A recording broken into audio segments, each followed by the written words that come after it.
If I'm being perfectly honest, I think a lot of sports fans live in a fantasy reality. And here's what I mean is that we believe that championships are the only thing that matter. Championships are the most important thing. That at the end of the day, they mean more than money, and they are a bigger determining factor for an athlete's happiness, or at least it should be, and a bigger measurement of their career success, whether or not it should be. And as a result, we think that all players should be willing to take less money to either stay with our team, the team that they're currently on, or take even less money to go play for a championship contender because we think that's the right thing and that's a noble thing to do. And I understand it, to a certain degree, because at the end of the day, you would think that you play to win the game, and the ultimate name of winning the game is the championship, regardless of the sport, and winning that championship as a team. You can have all the individual successes in the world, but oftentimes you could be a star player with a ton of individual success that's remembered less than a role player on a championship team. And sometimes, those type of legacies are important for athletes to have, and understandably so. So in some ways, money maybe isn't everything. However, I think sometimes we do overrate these championships and the importance of winning championships a little too much. And I look at it this way. I look at what David West decided to do, turning down his player option with the Indiana Pacers to go play for the San Antonio Spurs at the veteran minimum salary. And I can't figure it out for the life of me. I'm sitting there wondering what the hell is David West thinking. Now, look, I understand that David West may not be the most money motivated individual. In order for him to turn down a $12 million option to play for Indiana this year, he clearly isn't that much of a money motivated player, at least at this stage of his career. And I believe even several years ago, he signed with Indiana for less money than he could have signed with Boston. So there's a history there of money not being the most important thing. That he looks at the situation that fits him the best, the situation that maybe he can have his best chance of winning a championship and go forward from there. So I maybe understand that in this particular case, he's not like a lot of other guys. He actually puts his money where his mouth is and wants to win a championship and feels that would be something that maybe completes his career. He's made his money, maybe saved his money well, invested his money well, restricted his spending well, whatever the case might be, and he's going to be set for life. And he would hope as much money as he's made throughout his career that he would be able to be set for life. You would think. You would hope. But personally, I think this is just insane. Now, as a fan, I want to sit there and applaud the guy for turning down all that money for the noble cause of going to win a championship. And there is, like I said, something noble about it. And ultimately, he put his money where his mouth was. He wanted to go play for a championship contending team. Well, he's going to do that in San Antonio. And the money wasn't the most important thing. He most certainly established that the money wasn't the most important thing. I know from my standpoint, if I have the chance to make $12 million as opposed to $1.4 million, I'm going to take that $12 million probably every time. It's not like I was turning down just $2.5 million to go play for 1.4, let's say. I'm turning down like $12 million. I'm leaving $10.6 million on the table to go play for a championship contending team. That's a lot of money. And in the NBA or any pro sport, you only have a certain amount of time to be able to get what your earning power can give you. And David West basically took a season of that and completely threw it under the bus and said, no, I don't need it.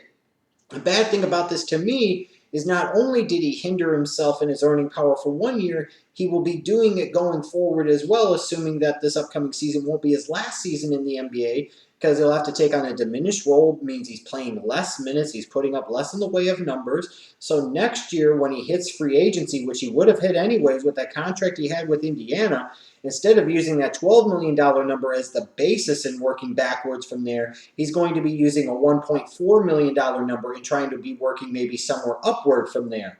And while these teams are going to have a lot of extra money to spend in free agency with the increase in TV revenues, meaning a big-time increase in the salary cap, David West has already put himself in a very disadvantageous position from a negotiating power standpoint because of the contract that he's going to be working off of that he's getting this year, and combined with the fact that clearly going to San Antonio, he's not going to be the same type of player in the same type of role that he's been used to. He's going to be either coming off the bench or playing a limited amount of minutes, or coming off the bench and playing a limited amount of minutes. And from a basketball standpoint, I really don't frankly get this either. You're looking at a David West that's 34 years of age. While he's not the same player he once was, he's still a solid starting NBA 4. Now he's going to a situation where you would assume, if all things go well for the Spurs on most nights, it's going to be Aldridge starting at the 4 and Duncan starting at the 5.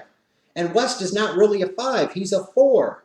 And knowing that you paid Aldridge all that money, you're going to want to play him well over 30 minutes a night. And even Duncan at this stage of his career is going to play 20-something minutes a night.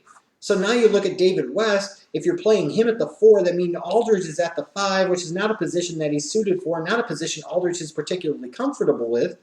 And then if you're playing him alongside Tim Duncan for major minutes every night, that means you're keeping LaMarcus Aldridge off the bench. It just from a basketball standpoint, it doesn't make a whole lot of sense. I get the concept of wanting to go to a championship contending team, but I would think in some ways there would have to be some type of appeal there of trying to get maybe as much as you possibly could, the best of all worlds, getting a decent amount of money to go to a good situation where you could still contribute close or somewhat close to the level you have been able to for the past couple of years, and also use those contributions as a thing that helps put a team over the top to help them win an NBA championship.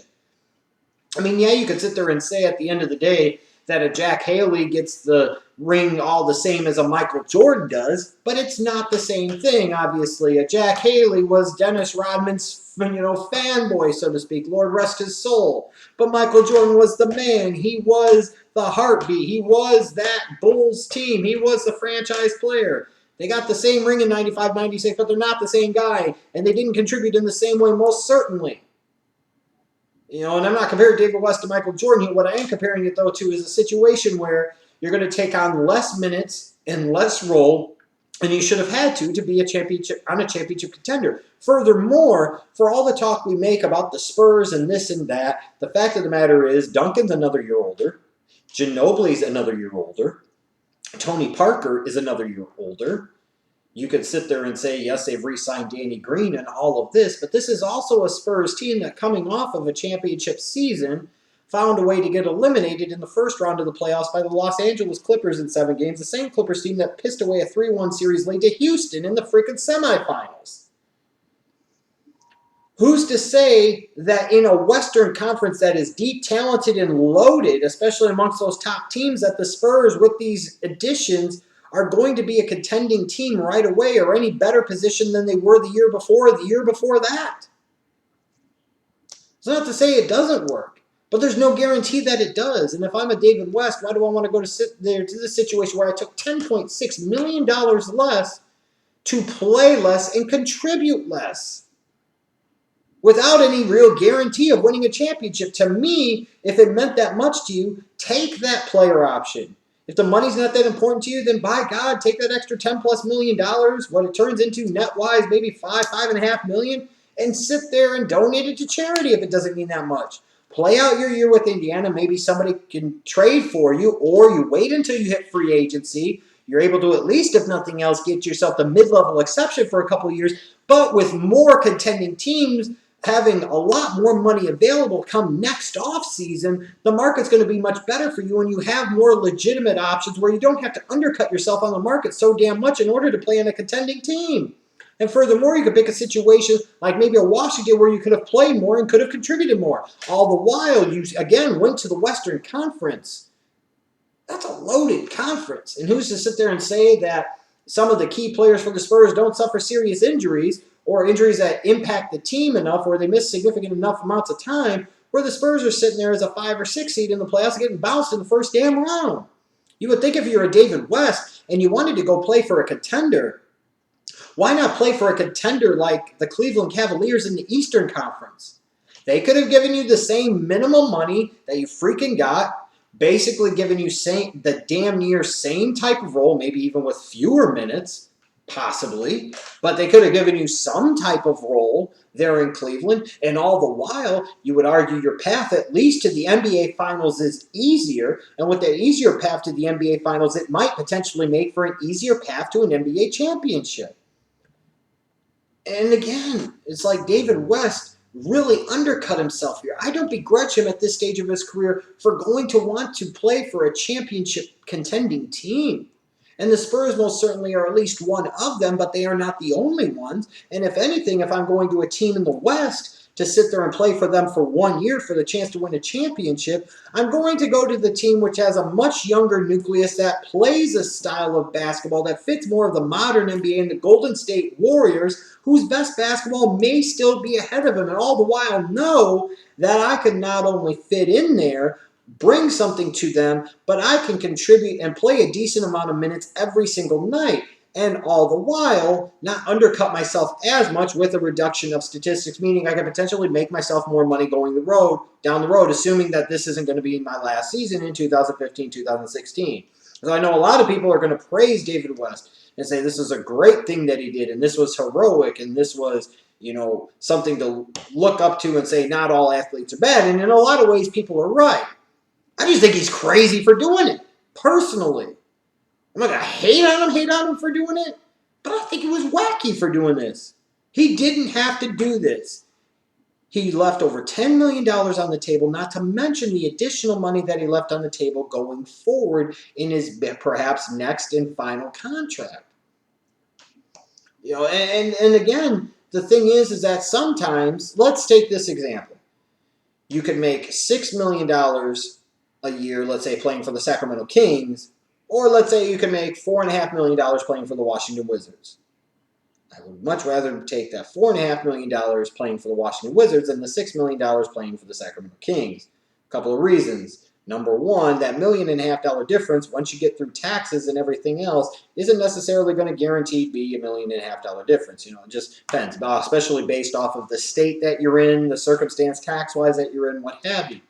Number two is that playing for that championship team, it could increase my earning power long-term, both on the free agent market, let's say, because now I've been associated with the champion, so now other teams that maybe want to get to that point are going to bring me in for my championship experience, but also long-term, at different conventions and memorabilia shows and endorsements and everything else, there's so much more earnings power long-term to a guy to take $4.5 million to, let's say, play for the Wizards than $6 million to play for the Sacramento Kings, and that's just a fact. But when you look at David West here, there's no way he's going to ever recoup that money. It's just crazy. And all the while, he goes to a situation where he's going to end up, I think, in my opinion, playing less minutes than he really should be at this stage of his career. All the while, if he would have been patient and waited just one more year, like I said, assuming that he doesn't want to retire after this upcoming season, he could have made that money and then had more of a pick of the litter in terms of where he could potentially go. Let's see how things play out, because at this point in time, with some of the pieces that are gone in San Antonio, the big name piece that's brought in LaMarcus Aldridge, you don't know how everything's going to work. You don't know how everything's going to fit in. And now you're trying to add yourself to the equation, and you're trying to fit in where you don't see a lot of opportunities for major playing time every night because, in fact, you got LaMarcus Aldridge and Tim Duncan ahead of you in the front court. And again, if you're asking David West to play the 5 in the Western Conference, I think you're asking him to do way too much. He's been a 4 all these years for a reason, because that's his position and that's where he should play. And to me, if he was going to just take this money and he wanted to take on a reduced role for the thought of being with the championship type of team, then just go play for the Cleveland Cavaliers. Hell, go play for the Chicago Bulls. You would think in theory that they would have a better path and potentially easier path to the NBA Finals than the San Antonio Spurs. To leave over $10 million on the table right away and cost yourself more money going forward for the chance at winning a championship where both the individual fit and the path aren't the best for you, just doesn't make a whole lot of sense to me. And that's the whole thing that makes me wonder what the hell David West was thinking, because for the life of me, I really can't figure it out.